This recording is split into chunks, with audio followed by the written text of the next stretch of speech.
focaliser sur une des variantes de ces topographies d'élévation, qui est le Patacame. J'imagine parce que le Patacame est peut-être bien diffusé dans votre pays. Combien ici sont utilisateurs du Patacame?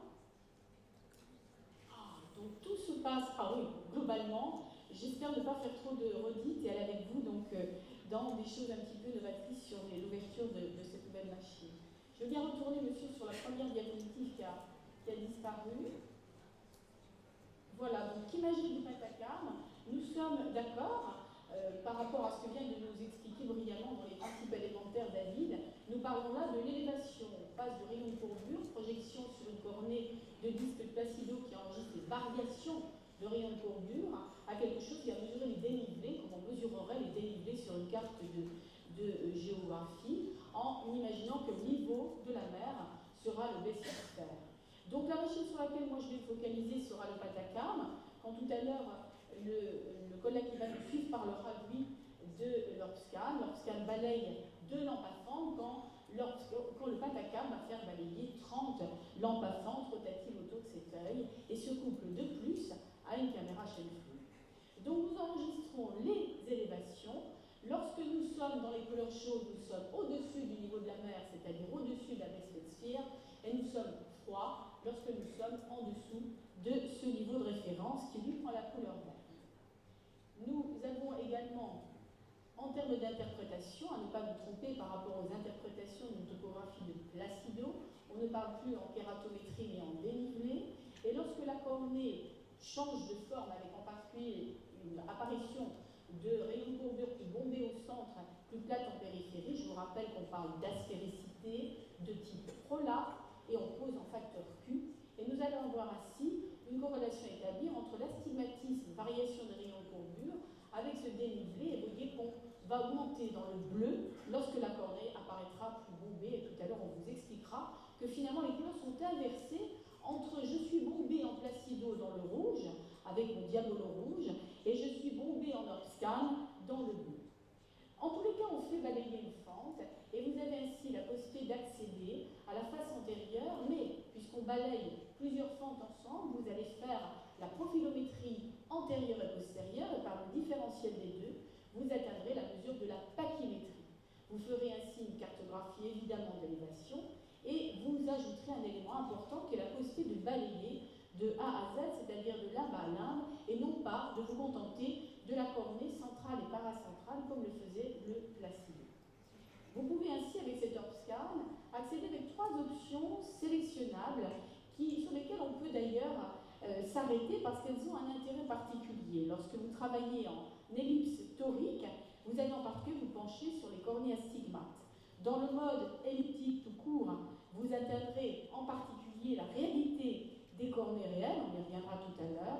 La baie-sphère, on est bien d'accord, c'est le plan de référence, comme vous l'aurez sur l'Orbscan tout à l'heure. Et le mode float, eh bien, va retrouver également ce qui existe sur l'Orbscan, cette capacité d'enregistrer des dénivelés finement analysés. Lorsque vous voudrez comparer et vous poser la question de dire Orbscan égale Patacame, eh bien, il faudra savoir que pas tout à fait en termes de mesure kératométrique, pas tout à fait d'ailleurs non plus en termes pachymétriques, ce qui veut dire que quand vous voulez suivre une cornée, il faut de préférence garder le même outil de surveillance. Donc on peut utiliser, comme je le disais tout à l'heure, différents modes. Le mode float est intéressant, c'est une représentation simple et claire des irrégularités de la cornée, lorsque le mode apex, qui vous est représenté ici sur la droite, vous met en évidence des modifications notamment de bascule, de tilt, de décentrement. Donc vous voyez, comme tout à l'heure, le Placido qui vous était décrit par David, on a ainsi la possibilité d'exacerber des variations de relief en utilisant un mode plutôt que l'autre. Le mode float est celui de règle que l'on utilise comme référence puisqu'il enregistre les irrégularités très finement. Ensuite, donc, possibilité, je l'ai dit, d'accéder à la face postérieure. Et vous voyez que là aussi, on a le mode float ou le mode apex qui peut être utilisé, soit sur la face antérieure, soit sur la face postérieure. Intérêt, encore une fois, avec le mode float, de pouvoir détecter des kératocones frustres plus facilement détectables. Et de la même façon, lorsque vous posez la question, comme je l'ai dit tout à l'heure, de la pachymétrie, eh bien, sachez que vous devez continuer à suivre avec une machine plutôt que l'autre. Il va sans dire que nous ne sommes pas en mesure de dire laquelle est la plus fiable des deux, si ce n'est que logiquement on pourrait imaginer qu'en balayant 30 fentes, on se rapproche plus de la réalité temps réel anatomie d'une cornée plutôt que d'en balayer deux seules, avec donc une impossibilité d'accéder au temps réel d'une mesure. Alors pouvons-nous établir un lien entre élévation versus courbure?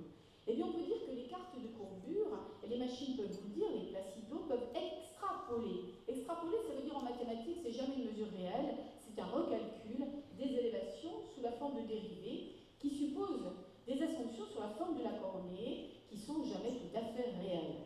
Il y a des solutions multiples, c'est vrai, mais il y a donc des différences entre formes cornées qui sont définies par courbure versus élévation. Mais finalement, sur une cornée normale, que l'on mesure avec un placido ou avec une élévation, quand la cornée est normale, les mesures seront normales. Et c'est finalement quand on veut définir et décrypter une cornée qui devient douteuse que l'élévation devient pertinente et peut-être d'ailleurs complémentaire du placido. Mais aujourd'hui, ce sera d'ailleurs presque une conclusion que je peux d'emblée annoncer, si on doit acheter une machine de topographie et qu'on a les sous pour en acheter une, on achèterait plus volontiers une élévation. Je vois que tu opines du chef, vous voyez, David est d'accord aussi.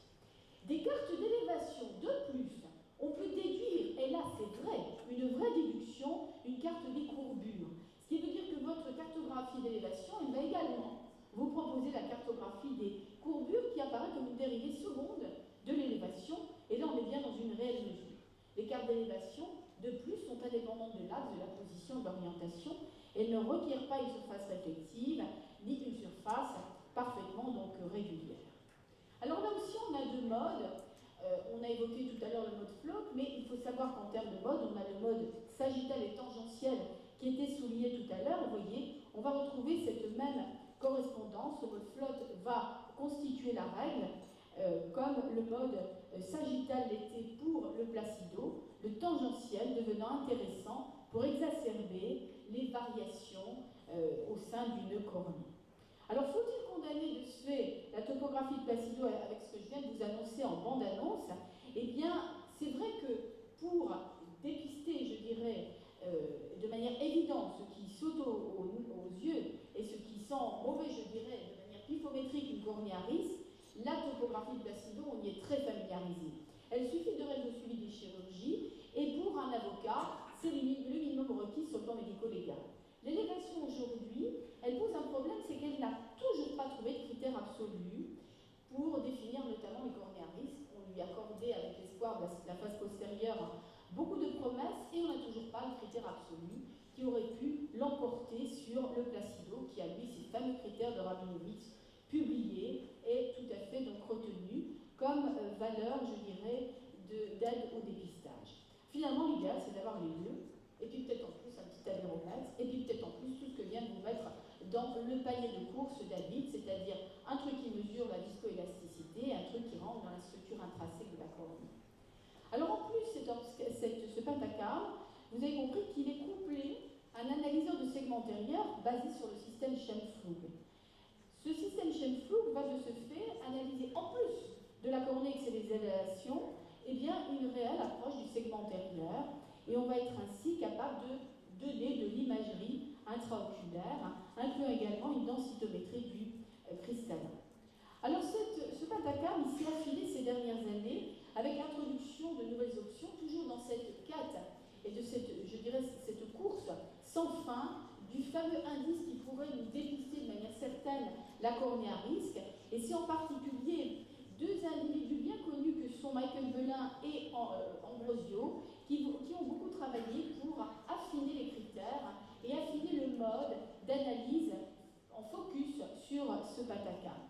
Il y a également un OCT qui est couplé, une Schenflug qui est couplé, qui s'est affiné, et puis, nouvelle entité, la possibilité d'accéder au wavefront cornéen. Donc, le Schenflug, on est d'accord, c'est cette caméra rotative qui va être capable de réaliser un temps réel sur cette imagerie donc, du segment antérieur. Avec quelle capacité? Eh bien, cette capacité de réaliser à la fois, comme on l'a vu, la topographie d'élévation et du Schenflug. Le Schenflug, on pourrait l'exprimer ainsi en photographie, ce serait la faculté qu'a cette caméra de vous ramener dans un même plan des situations de plans successifs, comme vous voyez ici, de fleurs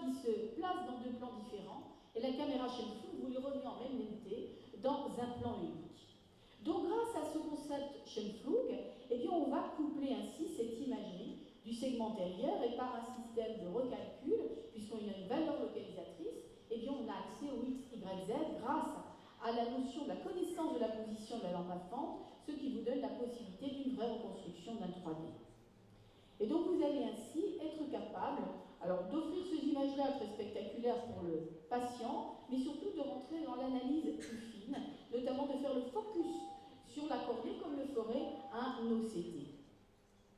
Et donc vous allez ainsi pouvoir vous approcher en pathologie glaucome de la profondeur, des formes, des volumes.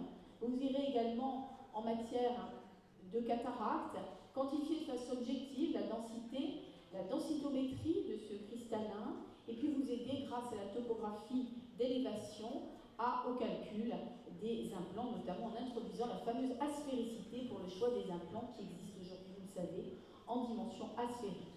Vous suivrez également toutes sortes de chirurgies intracornéennes et vous pourrez ainsi demain, sûrement, grâce à ce type d'outils de topographie, surtout les topographies couplées aux aberrométries, calculer en miroir un implant prenant la place du cristallin, calculer en miroir de cette cornée, notamment cornée modifiée par les chirurgies antérieures.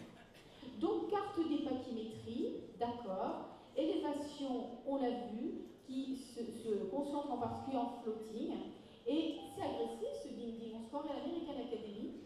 Donc, toutes les 5 minutes, on signale qu'on va arriver du but, c'est ça? Bon, je vais essayer de parler plus fort que la musique. Donc, vous voyez, on est capable, sur ces cartographies, d'enregistrer le point le plus fin, et surtout d'enregistrer sa répartition par rapport aux autres valeurs de pachymétrie, et ainsi de voir comment s'organise la variation du point le plus fin vers sa périphérie. Ici, vous voyez une cornée normale, vous voyez qu'en bas, il y a très peu de variation d'un point à l'autre mesuré. Lorsque vous irez ensuite vers des cornées comme celle-ci, qui vous voyez sont un peu plus mauvais, vous voyez que le point le plus fin est à 414, donc les variations en inférieur enregistrées sont importantes, vous voyez plus 37, plus 47 et plus, on est sur une cornée qui évidemment porte la signature du kératocone. Donc on a ainsi été capable de définir des seuils d'alerte, différence d'élévation antérieure de plus de 12 microns, ça sent mauvais, de plus de 15, c'est carrément le kératocone et l'ectasie, et quand on est inférieur à 12, ça sent la cornée normale. Que faut-il dire de la face postérieure? C'est kiff-kiff, c'est comme ça qu'on dit chez vous, c'est bien du kiff-kiff pour l'accès à l'évaluation de la symétrie. En revanche, on en attendait beaucoup, et c'est vrai qu'on peut simplement dire que probablement on parle plutôt, dans bon nombre de cas, de cornée douteuse que la face antérieure, et on la retient en alerte, non pas pour des seuils de plus de 12, mais pour des variations de plus de 5 microns. La pachymétrie, ça c'est l'intérêt sûrement du pentacarme, qui est cette possibilité d'enregistrer le déroulé centripète de toutes les pachymétries qui ont été collectées sur la cornée. Et vous voyez que comme dans les courbes de croissance qu'on suit chez les enfants, quand la ligne rouge qui représente le déroulé des points pachymétriques de votre cornée analysée s'écarte des percentiles, eh bien vous êtes sur une cornée à risque. Et on a aujourd'hui avec le pentacarme la possibilité d'enregistrer la progression comme vous le verrez tout à l'heure. En gros, si le pourcentage de progression entre deux zones concentriques est multiplié par 2, ça sent mauvais. Enfin, possibilité d'accéder aux Zernicke, comment? Eh bien, c'est la fameuse aberrométrie cornéenne. C'est là où on en avait besoin, parce qu'on sait que les aberromètres mesurent les aberrations de l'ensemble du système optique. Donc, il nous fallait, afin de ne pas attribuer à la cornée l'ensemble des aberrations, et d'être vraiment capable de savoir ce qui lui revient vraiment, être capable de mesurer les aberrométries de la cornée, et ça, les systèmes d'élévation en sont capables, plus encore, bien sûr, les systèmes qui couplent d'emblée un aberromètre et un topographe d'élévation, qui vont pouvoir faire le différentiel entre les aberrations globales et ce qui revient très proprement à la cornée elle-même. Eh bien, on peut dire que, là aussi, on reverra tout à l'heure, qu'on est capable ainsi de mesurer des aberrations sphériques, du coma. Une aberration sphérique, vous savez que c'est lié directement à la sphéricité, langage Q parabolique, quand l'aberration sphérique est en langage optique, et vous savez que ça c'est la sphéricité, quand le coma, lui, est le reflet du décentrement, et par exemple, le kératocone, qui est un énorme cornée décentrée, eh bien, est pourvoyeur d'une énorme louche de coma en termes de langage aberrométrique. Donc oui, on est capable, avec aujourd'hui le pentacarme, d'évaluer ni plus ni moins une labérométrie cornéenne, indépendante du diamètre pupillaire, reflet de ce qui se passe purement sur la cornée, et réalisable sur une cornée en particulier après chirurgie réfractive. Ça, ce sera très important demain pour calculer nos implants. Alors, on a des seuils de sécurité, et ces seuils de sécurité qui aujourd'hui sont retenus, alors on appelle retenu ce qui est publié dans la littérature, et aujourd'hui, à part les indices d'Ambrosio qui vont donc se concentrer sur les pachymétries, il n'y a rien de vraiment publié en matière de pentacarpe. Mais globalement, on sait que quand Q est inférieur à 1, le score global de l'overview, qui est le scoring global du pentacarpe, on a le doute sur cette cornée, alors qu'au-delà de 1, on est plus serein. De la même façon, vous allez pouvoir également avoir des critères d'imagerie intraoculaire. Si on se concentre sur la caméra Schoenflug, l'angle inférieur à 25 degrés et entre cette zone de 25 à 180, vous allez ainsi ranger les suspicions de glaucome. Quant à la pachymétrie, quant à la densité de la cataracte, eh bien, il faut savoir que là aussi, rien n'est publié en la matière. C'est un joli paramètre qui, pour l'instant, est sous-exploité. Alors, la haute définition aujourd'hui, dernière plateforme, ça nous donne, vous voyez, des choses qui ressemblent étrangement à l'OCT, capacité de voir l'infiniment fin au sein des couches cornéennes, comme ici une greffe endothéliale, comment se comportent des anneaux dans une cornée, et vous avez des valeurs de localisation énormes qui renforcent la capacité d'atteindre le 3D. Bien sûr, par le Schoenflug, vous pouvez avoir une approche des dimensionnements intraoculaires. Ici, une cartographie des profondeurs de champ antérieur, c'est important, notamment dans la planification des implants intraoculaires ou dans la stratégie de prise en charge d'un glaucome ou du dépistage, par exemple, des iris plateaux. Et vous avez également la possibilité, vous voyez, d'avoir des zooms, notamment ici la possibilité d'accéder à la densitométrie de cristal. Donc, aujourd'hui, grâce à la tomographie, à la possibilité d'accéder au 3D, on a un dimensionnement qui vous permet de savoir exactement où vous faites vos découpes. Et vous voyez ici d'analyser en langage de glaucome des remaniements de pigments, en langage de cristallin, des changements localisés au sein de l'épaisseur. Mais retenez une chose, ni l'OCT, ni le Schoenflug ne peuvent passer derrière un iris et accéder véritablement au dimensionnement de la chambre postérieure. Un petit exemple rapide, vous voyez l'exemple ici d'un kératocone, pachymétrie fine, et puis évidemment la surface postérieure qui est douteuse, la surface antérieure qui confirme. Une kératoplastie, alors intéressant parce qu'elle enregistre des variations non simplement de courbure, d'élévation, de pachymétrie. C'est quelque chose de très intéressant pour guider un geste complémentaire et gérer un astigmatisme à distance. Exemple 3, lui concentrer cette fois-ci sur les segments antérieurs. Et vous voyez qu'on arrive à avoir un ICL, on arrive à calculer deux distances importantes que sur l'endothélium à l'implant et surtout l'implant cristallin qui définit le vaulting, même si on n'arrive pas à voir dans les points avec cette caméra Schoenflug. Donc vous voyez une possibilité d'accéder au volume intraoculaire. Et enfin, cette dernière approche qui est la modification du logiciel de calcul, c'est-à-dire le recalcul de la baisse sphère par l'adaptation de Belin-Ambrosio, les deux célèbres bonhommes dans le patacarpe que je vous mentionnais tout à l'heure, qui ont permis de renforcer la faculté de détecter ces variations de relief et de nous enregistrer ainsi des possibilités de remodelage de cette sphère beaucoup plus fine. Et vous voyez que quand on analyse une cornée normale, avec la classique méthode par rapport à la méthode améliorée de recalcul, on a une faculté d'enregistrer ces variations de manière beaucoup plus fine. Et c'est ainsi que grâce à ce logiciel, vous avez la possibilité de conserver le standard pour la comparaison, d'affiner avec cette amélioration de la sphère et bien sûr d'aller vers ce scoring dont je vous parlais tout à l'heure, qui va permettre de ranger le patient dans une des trois catégories. Vert c'est bon, jaune ça craint, rouge c'est carrément la cornée pathologique. Ici, voilà la quantification qui vous est remontrée. Vous voyez, on va être capable de mesurer cet indice qui est d'abord la distance en notation vectorielle qui enregistre la variation de la progression. Cet indice de progression qui va ainsi se placer dans soit le rouge qui est anormal, soit le vert qui sent la cornée normale que vous avez le droit d'opérer.